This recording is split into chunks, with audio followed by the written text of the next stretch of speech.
6.4 billones de dólares. Billones con B, de los nuestros, ¿eh? Trillions en inglés. Pensemos un poco en esa cifra. Es la cantidad de deuda del gobierno de Estados Unidos que vence, que hay que refinanciar, de aquí a finales de 2025.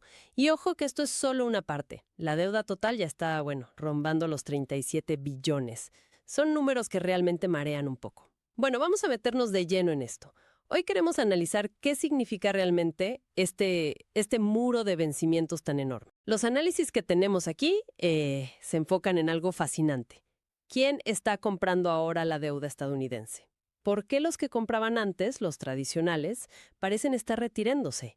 Y lo más importante, claro, ¿qué riesgos nuevos aparecen con este cambio de guardia financiero? Exactamente. La idea es ir un poco más allá de los números brutos y entender qué está pasando por debajo.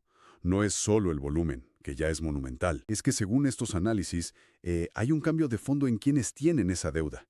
Y vemos una dependencia cada vez mayor de fuentes de financiamiento que podrían ser, digamos, menos estables. Vamos a ver esas señales de alerta, el panorama global que dibujan estos documentos que hemos revisado. Perfecto. Empecemos por ahí. ¿Quién compra la deuda hoy? Porque históricamente la foto era bastante clara, ¿no? Eran bancos centrales extranjeros, gobiernos, China, Japón comprando bonos del tesoro como si no hubiera mañana. Era casi una simbiosis. Sí, funcionaba así. Le servía como reserva, facilitaba el comercio internacional. Y de paso, ayudaba a que Estados Unidos se financiara barato. Exacto. Era una relación estratégica, pensada a largo plazo. Pero lo que resalta en estos análisis es un giro. Bueno, bastante repentino y muy reciente. Ahora, la carga de la deuda recae mucho más en actores internos. Bancos de Estados Unidos, Wall Street, la propia Reserva Federal.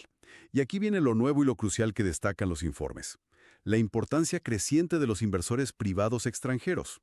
Justo cuando Estados Unidos necesita más dinero prestado que nunca, los compradores de siempre, están comprando menos. Y los datos que mencionan son muy claros. Los documentos dicen que las tenencias de China, por ejemplo, de bonos del tesoro, están en mínimos de más de 16 años.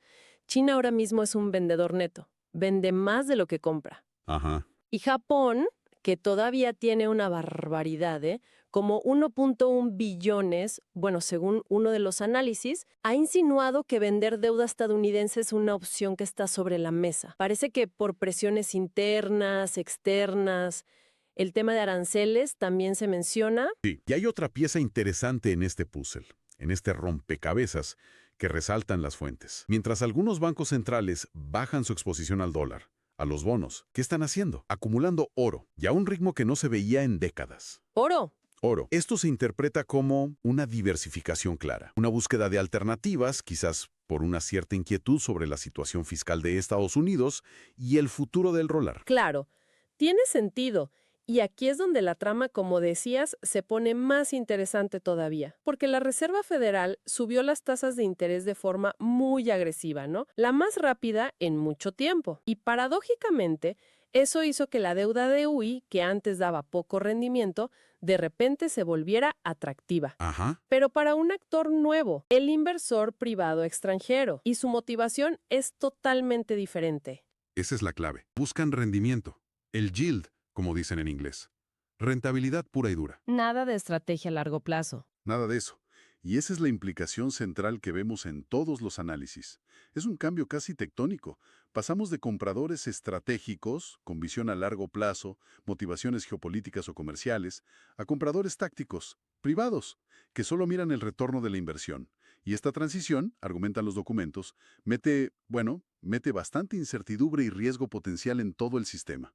Claro, porque la base de compradores se vuelve más volátil, quizás. Mucho más sensible a los cambios de humor del mercado. Exactamente. Profundicemos un poco en esos peligros que se mencionan. Los bancos centrales compraban y mantenían los bonos por razones de Estado, digamos, pensando en la estabilidad financiera global, en sus propias reservas. Claro. Los compradores privados que ahora ganan peso operan con otra lógica: maximizar el rendimiento.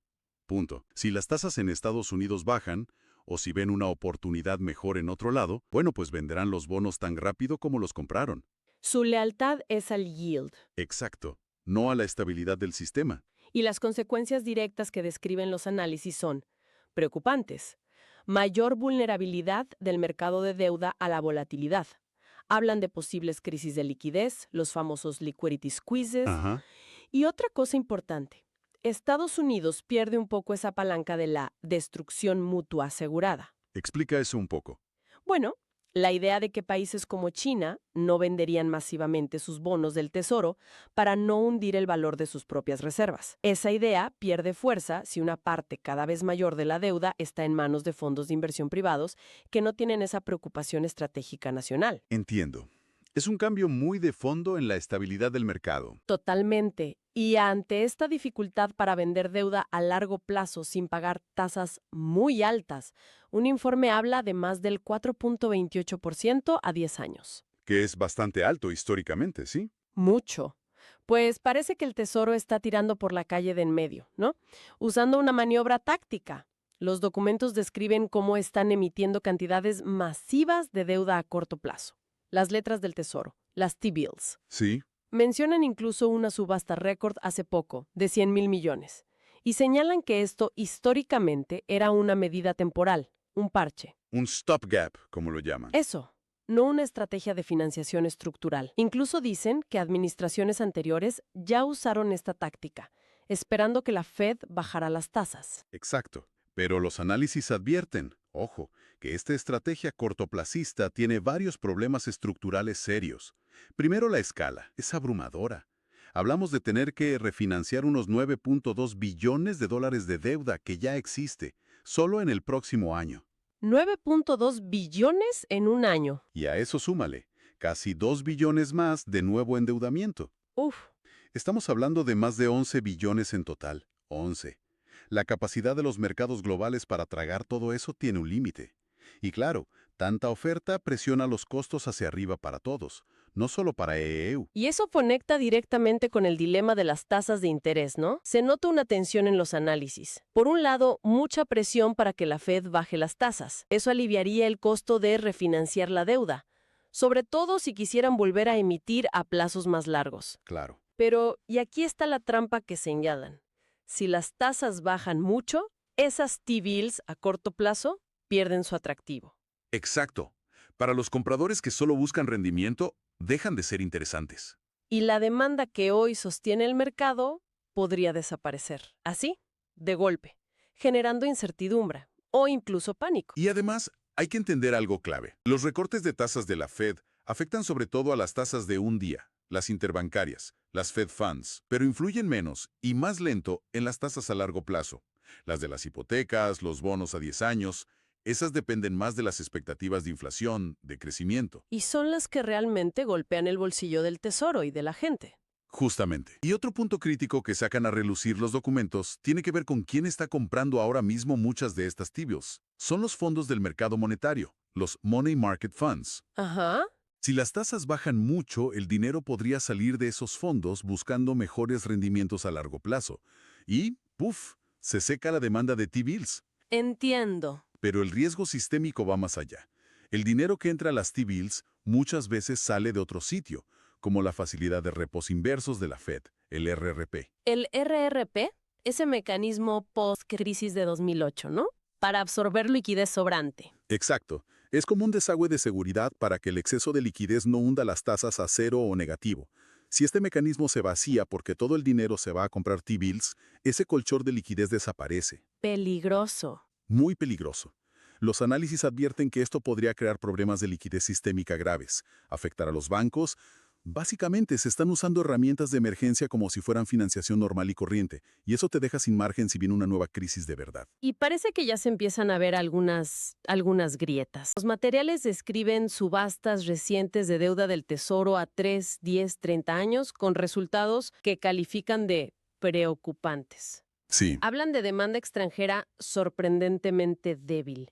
Incluso usan la palabra fea para describir alguna subasta. Muy fea, leí en uno. Y mencionan el fenómeno del tailing, o sea, que el rendimiento que exigían los compradores subía durante la propia subasta. Una señal clara de que la demanda flaqueaba y había que pagar más para colocar el papel. Exacto. Son señales de tensión en el mercado. Lo que nos lleva a un contraste que uno de los documentos presenta de forma muy gráfica y que da que pensar. Mientras Diferencia. Enorme. La fuente lo achaca a una economía china fuerte en exportaciones con baja inflación. Y aquí viene lo más llamativo. Afirma que bancos chinos pueden prestar dólares a través de cosas como la franja y la ruta a tasas promedio del 4.2%. ¿Prestar dólares más barato de lo que le cuesta al propio gobierno de Estados Unidos pedir prestado en dólares?